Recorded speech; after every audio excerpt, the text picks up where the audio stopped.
Alors bienvenue à tous dans ce module 3 pour la deuxième partie. Donc comment trouver son produit winner. Donc comment trouver un produit winner dans la niche que vous aurez choisi. D'accord. Donc on rentre dans le vif du sujet.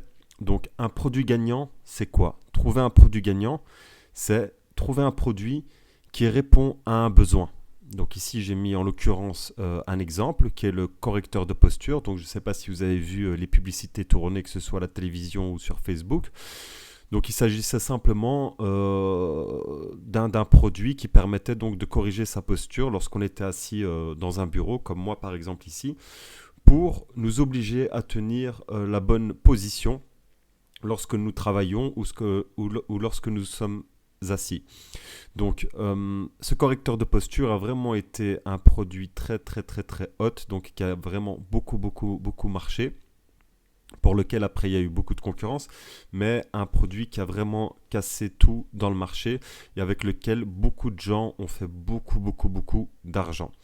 Donc, comme vous pouvez le voir, le correcteur de posture, ça répond à un besoin. Donc, c'est très impératif, c'est que votre produit répond à un besoin. Donc, qu'est-ce que le client a besoin? Est-ce que ce produit-là peut répondre à cela? Ok. Ensuite, il faut l'effet wow. C'est-à-dire, il faut que lorsque la personne scrolle sur Instagram, Facebook, ou lorsqu'il voit la photo sur Google ou l'annonce, ils se disent waouh, j'ai jamais vu ça, c'est étonnant, ça me surprend, ça me donne envie de cliquer et d'en savoir plus.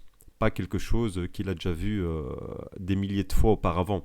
Un aspirateur quelconque ou un mixeur quelconque, où il va se dire oui, il n'y a rien d'étonnant, je scrolle, je continue à scroller. Il faut vraiment que la personne scrolle, s'arrête et se dise waouh, c'est quoi ça? Et clique dessus. Ok. Donc, il faut aussi un effet de rareté, évidemment. C'est-à-dire que si vous offrez ce que le petit magasin du coin offre, la personne va aller au petit magasin du coin. Je ne sais pas si vous comprenez bien l'exemple. Il faut vraiment qu'ils se disent ouais, j'ai envie d'acheter ça, mais je ne sais pas où l'acheter, mis à part sur ce site-là. Donc, il faut qu'il y ait cet effet de rareté, comme ça, le client se dise c'est maintenant, je l'achète maintenant sur ce site. Ok, il faut donc que ce soit pas facile à trouver dans les magasins. Alors, produit pour lequel il n'y a pas trop de concurrence au moment où vous démarrez. Bien sûr, comme je disais, le correcteur de posture a vraiment tout cassé, mais vous n'allez pas lancer le correcteur de posture parce qu'il y a tellement de personnes qui ont fait du chiffre dessus, ça a tellement tourné sur Facebook que ce serait ridicule de lancer ça. Donc il faut trouver un produit pour lequel, lorsque vous analysez, il n'y a pas encore trop de concurrence. Donc il y aura toujours de la concurrence, il y aura toujours quelqu'un avant vous. C'est très rare que vous allez trouver un produit où vous êtes le premier dessus, mais il faut qu'il n'y ait pas trop de concurrence. Alors, pour que votre produit soit gagnant, soit winner, il faut que trois de ces variantes soient réunies pour qu'on puisse le tester. Donc ensuite, après, il faudra aussi le tester, voir comment les gens répondent à ce produit. Donc il faut qu'il soit soit qui réponde à un besoin avec l'effet wow et avec l'effet de rareté, par exemple. Ou bien un produit pour lequel il n'y a pas trop de concurrence, qui réponde à un besoin et qui a l'effet de rareté. Vous voyez, donc il faut vraiment que vous réunissez trois principes de ces quatre principes. Voilà. Donc, quel canot pour quel produit, hein, parce que chaque produit ne peut pas fonctionner sur chaque canot. Quand je parle de canaux, c'est des moyens de trafic pour ramener du trafic et des ventes sur votre site. Donc pour Facebook, il est clair que il faut que ce soit un produit qui réponde à un besoin et qui a l'effet wow. Pourquoi? Parce que la personne scrolle et il va voir l'effet wow et il va ensuite se dire ah, ça répond à un besoin et il va cliquer. Sur Instagram, vous savez, là c'est plus l'apparence qui compte. Donc il faut déjà effectivement des belles photos, une belle mise en avant du produit. Il faut qu'il y ait donc toujours l'effet wow et aussi l'effet de rareté. Vous n'allez pas proposer une chemise que H&M vend, par exemple. Ça serait complètement inopportun. Donc, il faut l'effet wow et l'effet de rareté. Et de préférence que ce soit esthétique ou dans le domaine sportif, yoga, que ça touche vraiment une niche qui est bien-être ou bien qui touche à la beauté. Ok. Sur Google, c'est impératif. Il faut qu'il n'y ait pas trop de concurrence et que ça réponde à un besoin. Pourquoi pas trop de concurrence? Parce que sur Google, on doit travailler avec des mots-clés.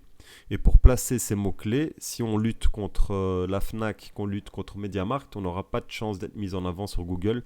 Ils vont nous bouffer. Donc il nous faut un produit qui n'a pas trop de concurrence, sur lequel on pourra se positionner sur des mots-clés afin de ramener un max de trafic pas cher sur votre site.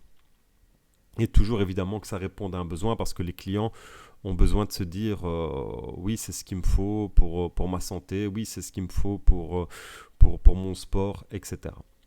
Alors, souvent pour la plupart des produits, nous pouvons au moins viser 2 moyens de trafic pour votre site. Un produit sera toujours testé sur Facebook avant sa mise en marche sur Google.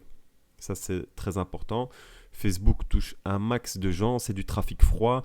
Et ce qui est important pour nous avec ce trafic froid, c'est qu'on va voir comment les gens répondent, parce qu'ils ne sont pas forcément intéressés par ce produit. Sur Google, c'est du trafic chaud, donc ça veut dire que les gens sont déjà en train de chercher ce produit et ensuite on va les amener sur votre site qui propose ce produit. Sur Facebook, non, la personne ne veut pas forcément acheter, n'est pas forcément intéressée par votre produit, mais en scrollant, il tombe dessus et il se dit boum, c'est ce qu'il me faut, j'achète. Okay, donc on testera toujours sur Facebook d'abord avant Google. Mais par contre, en ce qui concerne Instagram, on peut lancer un produit sur Instagram sans toucher à Facebook ou Google. Ou alors on peut toucher aux 3. Si le produit est valable sur les 3, on peut le lancer sur Instagram, sur Google et sur Facebook. D'accord? Mais on va toujours commencer canal après canal. Donc par exemple, si on commence par Facebook, on touchera ensuite à Google et puis aux influenceurs Instagram. Si on commence avec les influenceurs, on touchera ensuite sur Facebook. Ok? Mais de toute manière, dans 90% des cas, on commencera avec Facebook. Alors, les produits à ne pas vendre, très important. Donc, les vêtements. Pourquoi les vêtements? Parce que vous allez avoir un grand taux de retour. Ah oui, la taille ne me convient pas. Ah, ce n'est pas la couleur que j'avais espéré. Ah, ce n'est pas le modèle comme sur la photo, il y a un petit pli en plus. Donc, gérer tous ces retours, ça va être très très compliqué pour vous. Donc, les vêtements, vous n'y touchez pas. Du moins, pas lorsque vous débutez, pas lorsque vous commencez. Les cosmétiques, donc tout ce qui se met sur la peau par exemple. Pourquoi vous n'allez pas commencer par là? Parce que si les personnes ont des soucis au niveau de la peau, ils vont venir se plaindre chez vous et ça peut éventuellement vous causer du tort et vous poser des problèmes. Donc il faut vraiment éviter au début de commencer avec des produits délicats comme ça. Tout ce qui se met dans la bouche aussi, les produits qui se mettent dans la bouche ou les produits alimentaires, hein, parce que c'est aussi super délicat ce genre de choses, donc ça vous n'y touchez pas. Et les produits en rapport avec les bébés ou qui pourraient mettre en danger leur santé ou leur sécurité, on n'y touche pas. Tout ce qui touche au physique du bébé, on n'y touche pas. Après, on peut toucher les femmes enceintes, on peut toucher les parents, etc. Mais pas toucher des produits spécifiques à des bébés en promettant des choses, etc. On ne fait pas ça.